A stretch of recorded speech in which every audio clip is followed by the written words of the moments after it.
right now in our world history readings, we are now entering the East Asian rimlands. We're going to talk about early Japan. So these next few sections are going to be about prehistoric Japan. We'll talk about prehistoric Japan. It'll be in 2 parts. And then we'll skip up and over and we'll talk about Japanese religion and culture in prehistoric Japan. And we'll go and we'll talk a little bit more about the society of prehistoric Japan.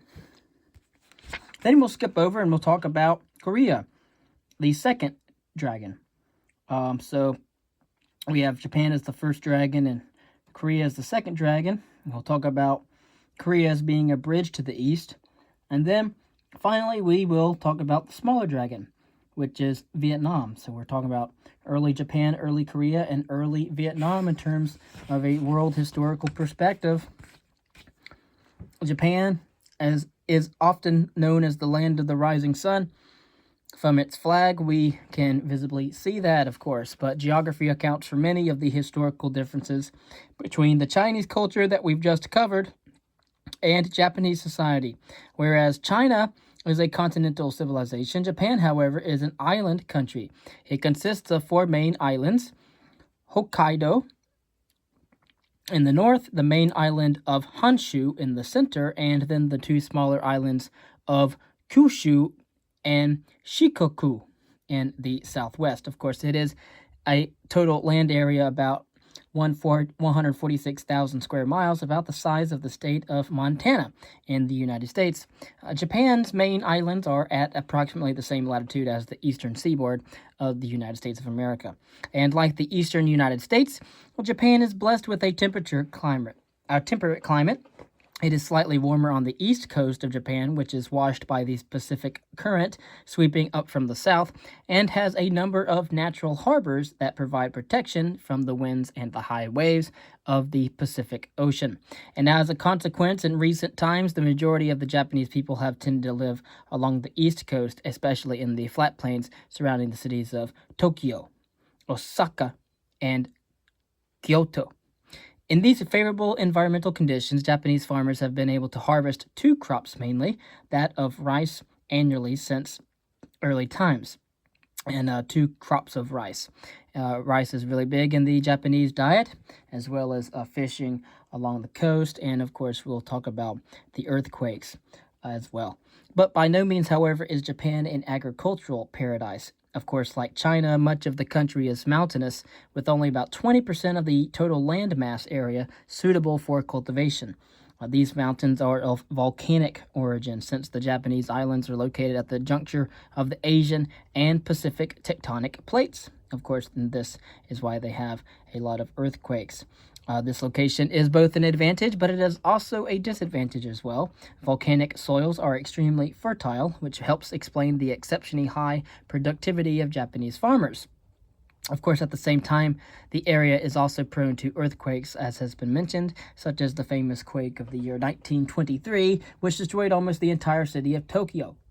So in 2011, a massive earthquake slightly offshore triggered a tsunami that devastated a large area along the eastern coast of the northern Honshu Island, and then that was in 2011 CE. And the fact that Japan is an island country has also a significant impact on Japanese history. And as we have understood, the continental character of Chinese civilization, with its constant threat of invasion from the north, had a number of consequences for Chinese history. Of course, one effect was to make the Chinese more sensitive to the preservation of their culture from destruction at the hands of non-Chinese invaders. And as one 4th century CE Chinese ruler remarked when he was forced to move his capital southward under pressure from nomadic incursions, he said that, quote, "the king takes all under heaven as his home," end quote. And proud of their own considerable cultural achievements and their dominant position throughout the region, the Chinese people have traditionally been reluctant to dilute the purity of their culture with that of foreign innovations. Culture, more than race, is a determinant of the Chinese sense of identity. And by contrast, the island character of Japan probably had the effect of strengthening the Japanese sense of ethnic and their cultural distinctiveness. Although the Japanese and the view of themselves as most ethnically homogeneous people in the East Asia may not be entirely accurate. The modern Japanese probably represent a mix of peoples, much like their neighbors on the continent, and their sense of racial and what would say cultural homogeneity has enabled them to import ideas from abroad without worrying that the borrowings will destroy the uniqueness of their own culture. And as you can see throughout history, Japan is a more isolated island right there to the southeast of Korea, and it was isolationist for much of its history. A turn to prehistoric Japan. According to an ancient legend recorded in historical chronicles written in the 8th century CE, respectively, the islands of Japan were formed as a result of the marriage of the god Izanagi and the goddess Izanami. And after giving birth to Japan, Izanami gave birth to a sun goddess whose name was Amaterasu. A descendant of Amaterasu later descended to Earth and became the founder of the Japanese nation. And this Japanese creation myth, however, is reminiscent of similar beliefs in other ancient cultures and societies, which often saw themselves as the product of a union of deities. In a word, a gift from the gods. And what is interesting about the Japanese version is that it has survived into modern times as an explanation for the uniqueness of the Japanese people and the divinity of the Japanese emperor, who is still believed by some today in Japan to be a direct descendant of the sun goddess Amaterasu. Modern scholars have a more prosaic explanation for the origins of Japanese civilization, however, and according to archaeological evidence, the Japanese islands have been occupied by human beings, Homo sapiens, for at least 100,000 years. The earliest known Neolithic inhabitants, known as the Jomon people, named for the chord pattern of their pottery, lived in the islands as early as 8000 BCE, which was around 10,000 years ago. They lived by hunting, fishing, and food gathering. Agriculture may have appeared in Japan sometime during the first millennium BCE, although some archaeologists believe that the Jomon people had learned to cultivate some food crops considerably earlier than that. But by about 400 BCE, rice cultivation had been introduced, probably by immigrants from the mainland by way of the Korean peninsula to the northwest. And until recently, historians believed that the immigrants drove out the existing inhabitants of the area and gave rise to the emerging Yayoi culture, named for the site near Tokyo, where pottery from the period was also found.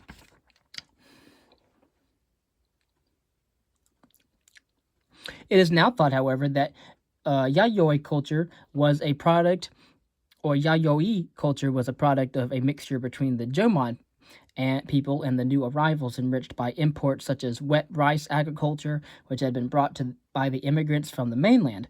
But in any event, it seems clear that the Yayoi peoples were the ancestors of the vast majority of what is present-day Japanese.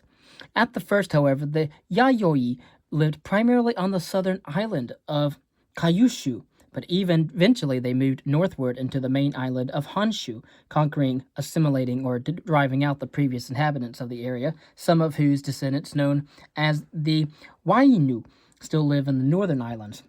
And finally, in the first centuries CE, the Yayoi settled in the Yamato plain in the vicinity of the modern cities of Osaka and Kyoto. Japanese legend recounts the story of a divine warrior, Jimmu, who led his people eastward from the island of Kyushu in order to establish a kingdom in the Yamato plain. In central Honshu, the Yayoi set up a tribal society based on a number of clans called Uji. Each Uji was ruled by a hereditary chieftain who provided protection to the local population in return for a proportion of the annual harvest. The population itself was divided between a small aristocratic class and the majority composed of rice farmers, artisans, and other household servants of the aristocrats. Yayoi society was highly decentralized, and although eventually the chieftain of the dominant clan in the Yamato region, who claimed to be descended from the sun goddess Amaterasu, achieved a kind of titular primacy.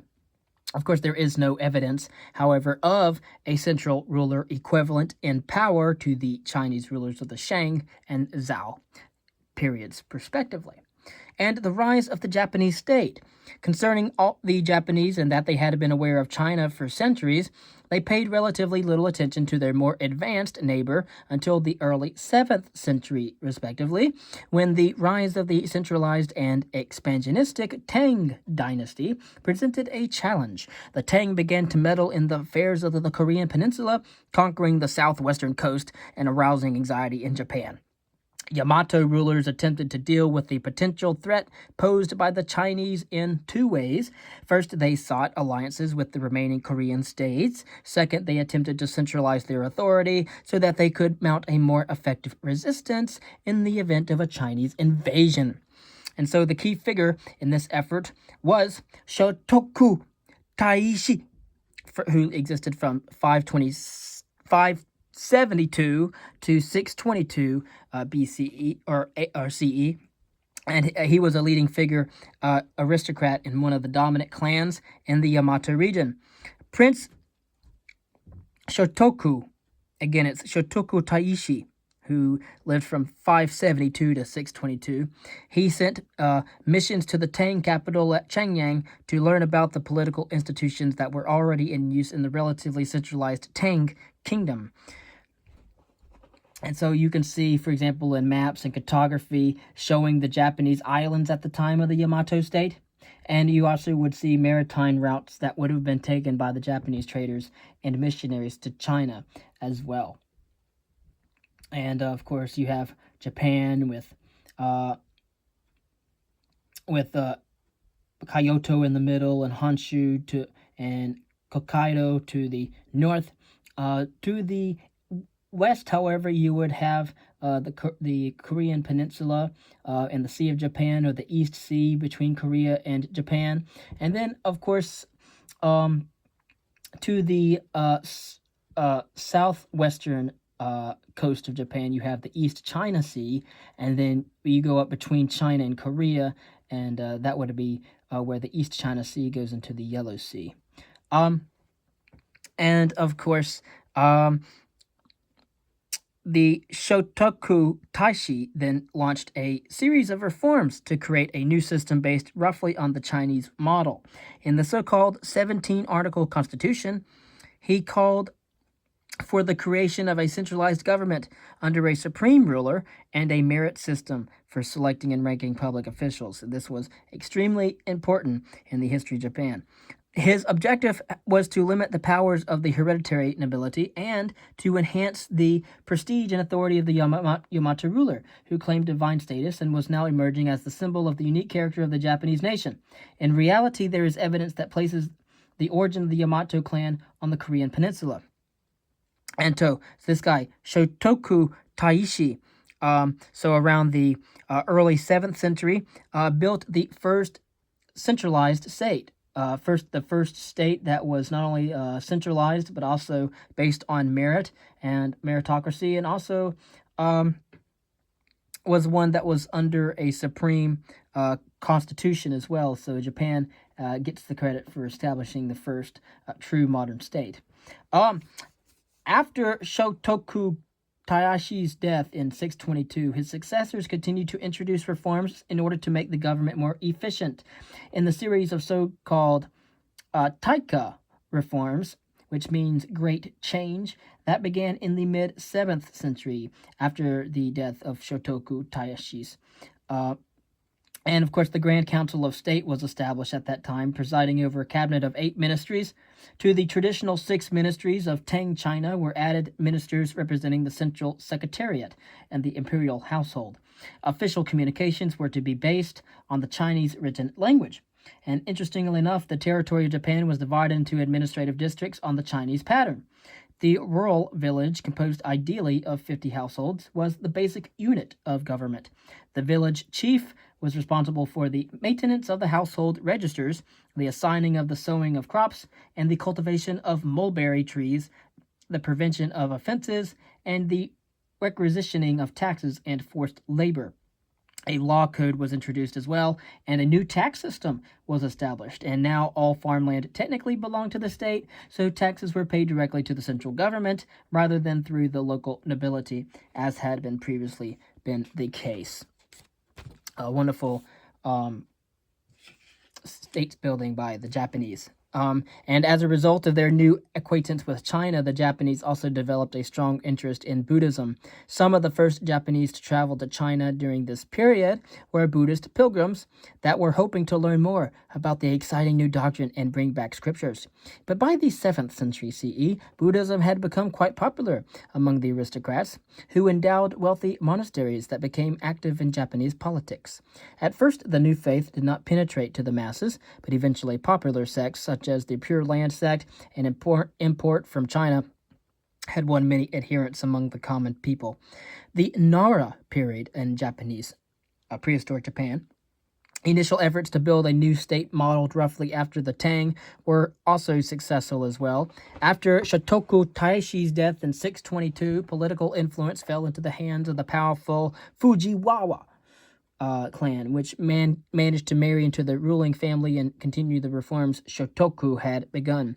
In the year 710, the early 8th century, a new capital laid out on a grid similar to the great Tang city of Chang'an was established at Nara on the eastern edge of the Yamato Plain.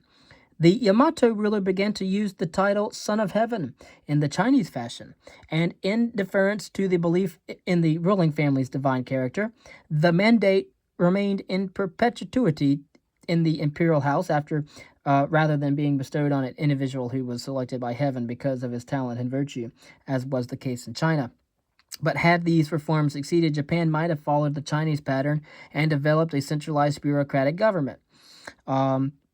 But as time passed, the central government proved unable to curb the power of the aristocracy, and unlike in the Tang China, the civil service examinations in Japan were not open to all, but indeed were restricted to individuals of noble birth.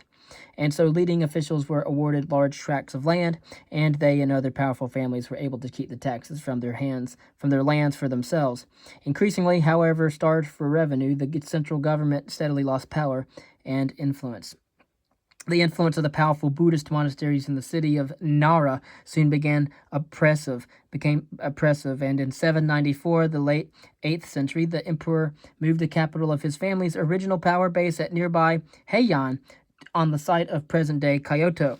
And like its predecessor, the new capital was laid out in the now familiar Chang'an checkerboard pattern, but on a larger scale than that at Nara.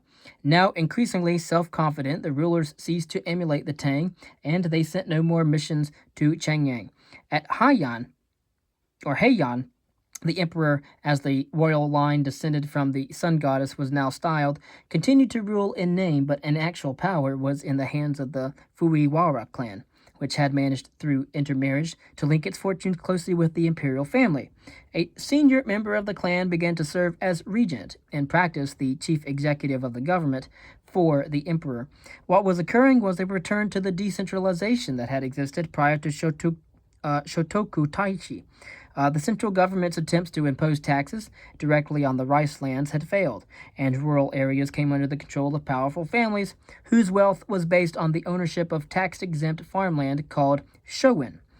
And in order to avoid paying taxes, peasants would often surrender their lands to a local aristocrat, who would then in turn allow the peasants to cultivate the lands in return for the payment of rent. And so it was kind of a feudal system there going on in Japan. So in order to obtain protection from government officials, these local aristocrats might in turn grant title of their lands to a more powerful aristocrat with an influence at court. And we see bribery going on as well. And so in return, these individuals would receive inheritable rights to a portion of the income from the estate. And with the decline of central power at Heian, local aristocrats tended to make justice into their own hands and increasingly used military force, another part of the state, to protect their interests, as well as the administrative part as well. A new class of military retainers called the samurai emerged, whose purpose was to protect the security and property of their patron. They frequently drew their leaders from disappointed aristocratic office seekers, who thus began to occupy a prestigious position in local society, where they often served as an administrative as well as a military function. The samurai lived lived under a life of simplicity and self-sacrifice, and indeed were expected to maintain an intense and unquestioning loyalty to their lord. Bonds of loyalty were also quite strong among members of the samurai class, and homosexuality was extremely common. And like the knights of medieval Europe, the samurai fought on horseback as well, although a samurai carried a sword and a bow and arrows rather than a lance and a shield. And they were supposed to live by a strict warrior code known in Japan as the Bushido, or the way of the warrior. And as time went on, they became a major force, and they almost was a surrogate government in which most of the throughout much of the Japanese countryside. Next, we'll talk about prehistoric Japan, Part 2. And then we'll get more into the question as to whether or not Japan was an actual feudal society.